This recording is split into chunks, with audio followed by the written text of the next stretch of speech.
standby, camera ready, sound ready, 3, 2, 1, action. Yeah.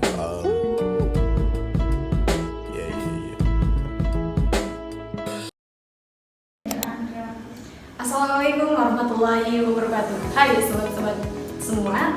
Perkenalkan, nama saya Nur Aziza. Di sini saya dan teman-teman saya akan menggali sebuah materi yang ternyata materi sudah sering terjadi dalam kehidupan sehari-hari kita. Menarik bukan? Jadi dari materi ini ada dua kondisi. Kondisi yang pertama, kita memesan barang dan pembayaran sudah lunas di awal, kemudian barang akan dikirimkan nanti. Dan kondisi yang kedua, kita memesan barang untuk dibuatkan dan pembayarannya bisa dicicil, dilakukan di awal atau bahkan di akhir, dan sama proses pengiriman barangnya akan dilakukan nanti.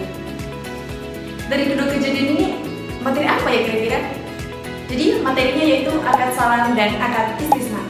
Seperti yang teman-teman sudah ketahui, kita di sini akan membahas definisi, hukumnya, dan bagaimana caranya kita mengimplementasikan kedua akad tersebut dalam kehidupan yang modern ini. Jadi, ayo kita bahas bersama.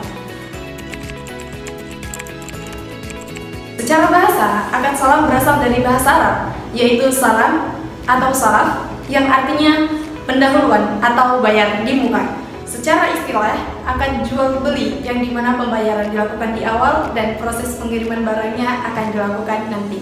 Dan secara umum, akad salam adalah akad jual beli yang dimana kita memesan barang, bayar di awal dan langsung lunas, dan pengiriman barangnya akan dilakukan nanti. Secara bahasa, akad istisna yaitu berasal dari bahasa Arab, yaitu dari kata sona yasnau, artinya membuat. Dan secara istilah, akad istisna adalah akad pesan di mana barang akan dibuatkan dan pembayarannya bisa dilakukan di awal, dicicil, atau pembayarannya bisa dilakukan di akhir. Dan secara umum, akad istisna adalah akad pesan untuk membuat barang seperti bangunan atau proyek, kemudian proses pembayarannya bisa dicicil, dilakukan di awal atau di akhir, dan ya tentu saja proses pengiriman barangnya akan dilakukan nanti. Jenis-jenis akad salam dan akad istisna. Nah, yang pertama, akad salam. Akad salam terbagi menjadi dua, yaitu akad salam mutlak dan akad salam muqayyad. Nah, akad salam mutlak adalah akad salam yang tanpa batasan atau spesifikasi tertentu. Kemudian yang kedua adalah akad muqayyad. Ini adalah akad salam dengan batasan atau spesifikasi tertentu. Kemudian yang kedua, akad salam istisna. Akad salam istisna juga terbagi menjadi dua, yaitu akad salam istisna asli atau langsung, di mana pemesanan langsung antara produsen dan pembeli. Kemudian yang kedua adalah akad salam paralel, di mana penjual menerima pesanan dari pembeli, kemudian memesan ulang kepada pihak ketiga dengan akad istisna yang terpisah. Nah, rukun akad salam yaitu ada 5. Yang pertama, muslam atau pembeli, kemudian muslam ilaih yaitu penjual, kemudian ras al-mal yaitu harga, kemudian muslam fih barang yang dipesan, kemudian sigot yaitu ijab qabul.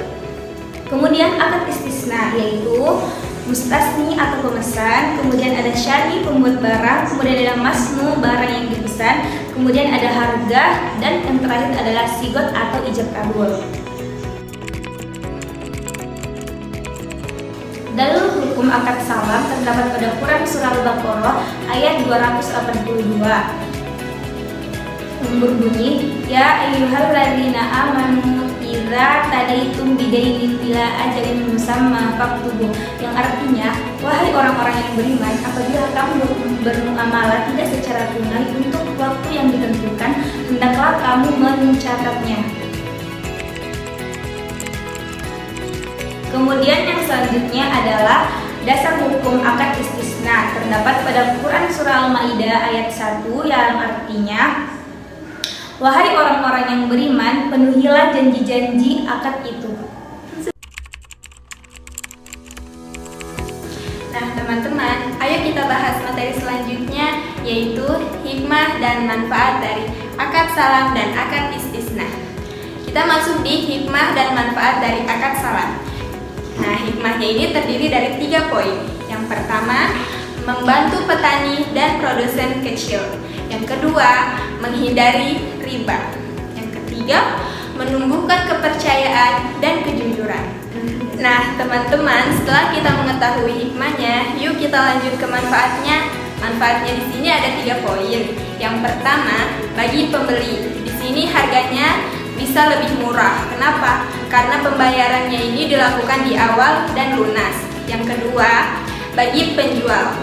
Di sini modal untuk produksi langsung tersedia sehingga mereka tidak kesulitan untuk memulai usaha. Yang ketiga, ada kepastian waktu dan harganya. Yang berarti kedua belah pihak sudah mengetahui kapan dan di mana barang akan dikirimkan.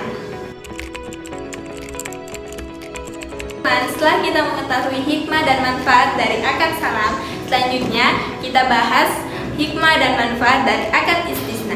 Hikmah akad istisna ini terdiri dari 3, yaitu yang pertama, memberikan peluang bagi masyarakat untuk mendapatkan barang sesuai dengan kebutuhan khususnya.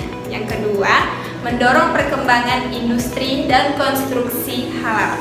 Yang ketiga, menjaga prinsip kemaslahatan dan tolong-menolong.